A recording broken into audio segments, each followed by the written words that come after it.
wabarakatuh. Salam sejahtera bagi kita semua. Sebelumnya, kami ingin mengucapkan terima kasih kepada Ibu Mimanisma selaku dosen pengampu mata kuliah Ilmu Kealaman Dasar di Universitas Indraprasta PGRI Jakarta. Di sini kami dari kelompok 6 ingin memaparkan materi tentang penjelasan struktur bumi.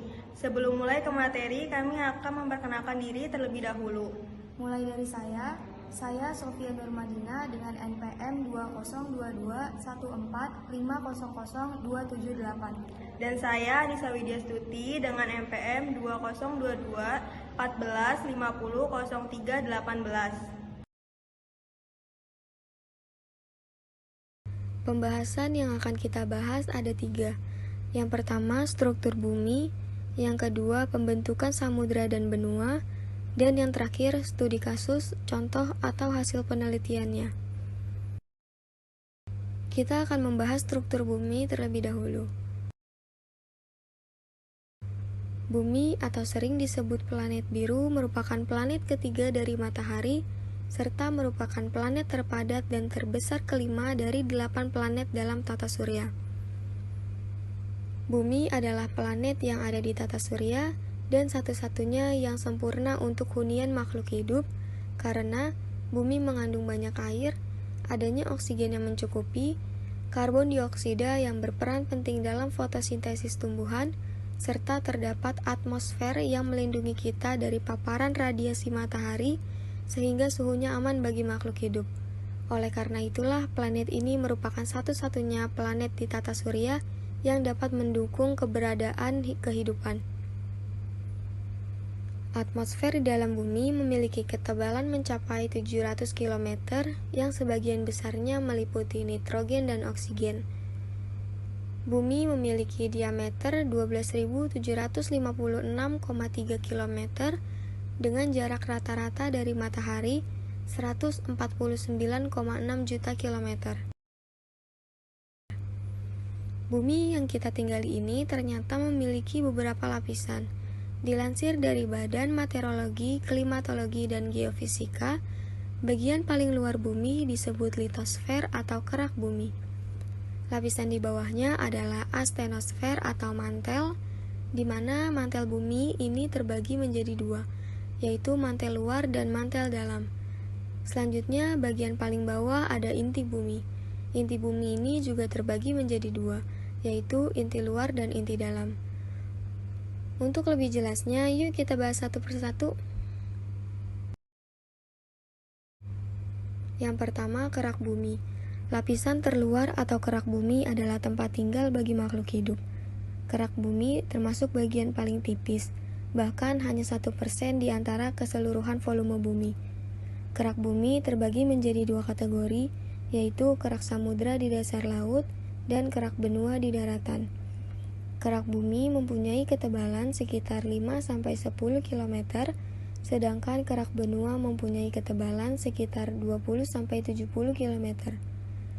Penyusun kerak samudra yang utama adalah batuan basalt, sedangkan batuan penyusun kerak benua yang utama adalah granit, yang tidak sepadat batuan basalt.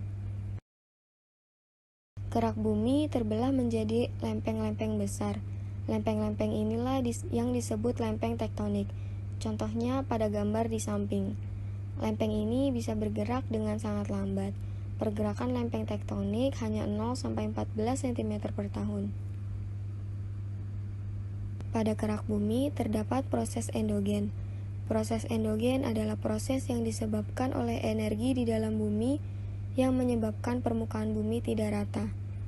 Proses endogen inilah yang menyebabkan terbentuknya pegunungan dan bukit-bukit. Kerak bumi terdapat proses endogen. Proses endogen adalah proses yang disebabkan oleh energi di dalam bumi yang menyebabkan permukaan bumi tidak rata. Proses endogen inilah yang menyebabkan terbentuknya pegunungan dan bukit-bukit. Proses endogen terbagi menjadi 3 macam, yaitu tektonisme, vulkanisme, dan gempa. Tektonisme yaitu proses pergerakan pada kerak bumi yang menimbulkan lekukan, lipatan, retakan, patahan sehingga berbentuk tinggi rendah atau relatif pada permukaan bumi.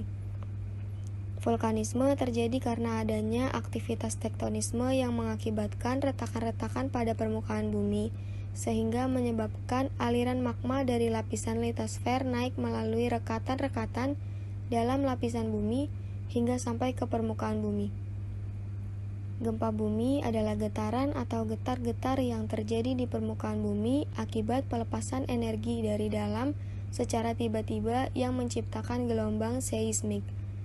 Terjadinya gempa bumi disebabkan oleh pergerakan lempeng bumi yang memberikan efek getar pada permukaan bumi. Ketika terdapat gaya yang cukup besar yang berasal dari pergerakan lempeng, maka batuan di lempeng akan merenggang. Akibatnya, lempeng bumi dapat berubah bentuk. Yang kedua, ada mantel bumi. Mantel bumi atau selimut bumi adalah lapisan di bawah kerak bumi yang memiliki ketebalan mencapai 2.900 km. Lapisan ini juga disebut lapisan astenosfer karena fungsinya yaitu untuk melindungi inti bumi. Pada lapisan ini terdapat dua jenis mantel, yaitu mantel luar dan mantel dalam. Mantel luar lebih tipis dari mantel dalam dan berada sekitar 10-300 km di bawah permukaan bumi dengan suhu 1400 hingga 3000 derajat Kelvin yang membuat logam-logam di dalamnya sudah mengeras. Pada bagian mantel dalam, ketebalannya 300-2890 km di bawah permukaan bumi dengan suhu yang dapat mencapai 3000 derajat Kelvin. Pada lapisan bumi ini sudah mulai berisikan logam cair. Yang ketiga, ada inti luar. Lapisan bumi ini merupakan lapisan cair dengan ketebalan sekitar 2266 km yang terdiri dari besi dan nikel di atas inti dalam dan di bawah mantel. Suhu inti luar berkisar dari 4300 derajat Kelvin di bagian luar hingga 5000 derajat Kelvin di dekat inti dalam. Dari suhunya yang tinggi sudah dapat dipastikan bahwa lapisan ini berupa fluida dengan tingkat viskositas yang rendah. Arus eddy yang terdapat pada inti luar juga telah mempengaruhi medan magnet bumi. Atau yang terakhir ini ada inti dalam. Sesuai dengan namanya, inti dalam merupakan lapisan bumi paling dalam yang berbentuk bola padat berjari-jari sekitar 1220 km. Lapisan ini merupakan lapisan terpanas dari bumi dengan kedalaman 5150 sampai 6370 km dengan suhu 5500 derajat Kelvin. Lapisan ini dipercaya tersusun atas besi dan nikel, disertai juga belerang, karbon, oksigen, silikon, dan kalium dalam persentase kecil.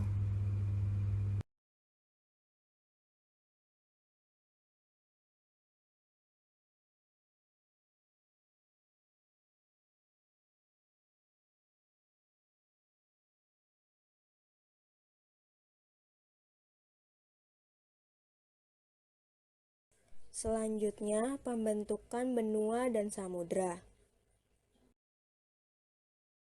Benua adalah hamparan daratan yang sangat luas dan bagian tengahnya bersifat kering karena tidak mendapatkan pengaruh angin laut.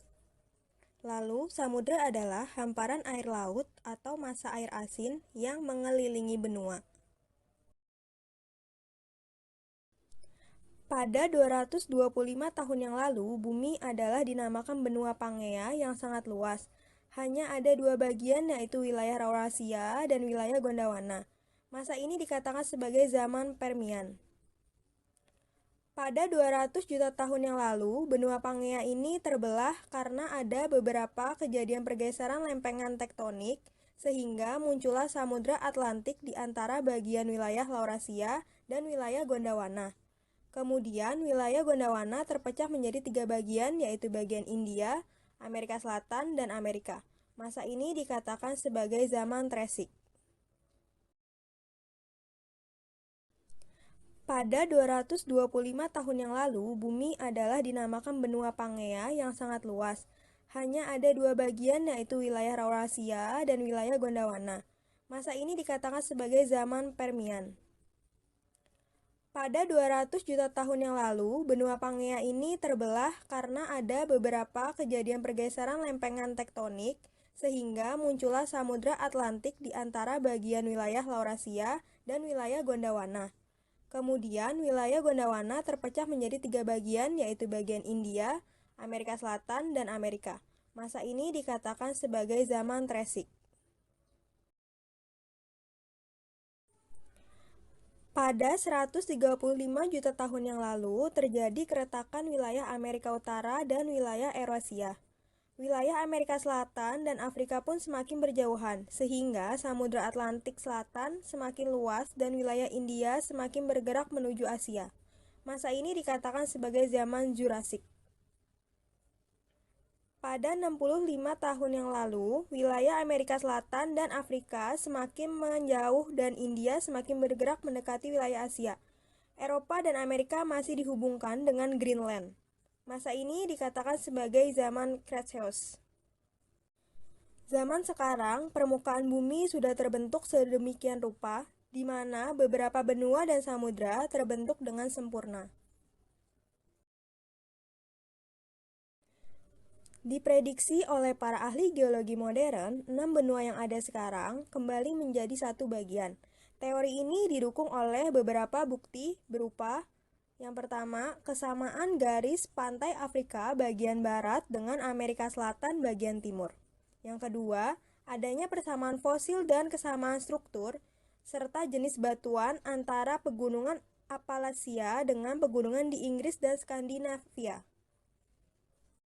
Selanjutnya, contoh hasil studi kasus atau hasil penelitiannya. Studi kasus struktur lapisan bumi dari inversi dispersi kecepatan grup gelombang. Telah dilakukan inversi dari data dispersi kecepatan grup gelombang Rayleigh dengan menggunakan metode inversi umum, yaitu generalized inverse, untuk mengestimasi struktur lapisan bumi di daerah Jawa Tengah bagian timur.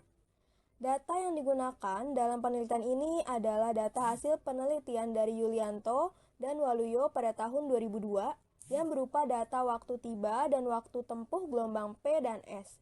Dari data gempa yang terjadi pada bulan Maret 1998 sampai Februari 1999 dengan magnitudo sedang dan kuat yang tercatat oleh Stasiun Pengamat Gempa Merapi, hasil inversi menunjukkan bahwa struktur lapisan bumi untuk daerah Jawa Tengah bagian timur tersusun oleh lapisan kerak atau crust dengan ketebalan antara 0 sampai 20,8 km yang mempunyai kecepatan gelombang S antara 2,9 km per sekon sampai 3,01 km per sekon.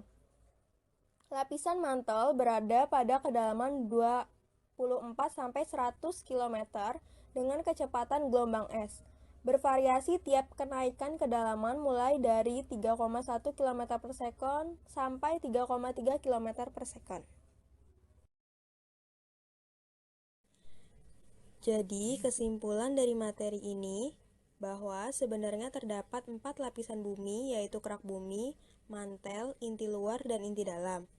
Dan berdasarkan sejarah terbentuknya benua, mempengaruhi juga terhadap pembagian samudra yang diawali terbentuknya lautan luas yang disebut Tethys.